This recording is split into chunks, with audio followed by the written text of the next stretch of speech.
गरजली. स्वातंत्र्याची नवी प्रेरणा लोकटिळकांनी जनतेला दिली. सर्वांना माझा नमस्कार. माझे नाव मानवी शंकर बोर्डे.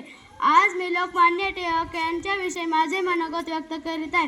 लोकमान्य टिळक हे भारताचे महान स्वातंत्र्य सैनिक होते. त्यांचे पूर्ण नाव बाळ गंगाधर टिळक असे होते. त्यांना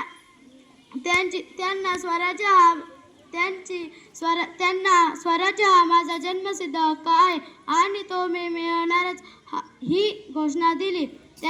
त्यांचा जन्म 23 जुलै 1856 रोजी रत्नागिरी जिल्ह्यातील चिखली या गावी झाला. त्यांच्या आईचे नाव पार्वतीबाई व वडिलांचे नाव बाळ गंगाधर टिळक असे होते. लोकांनी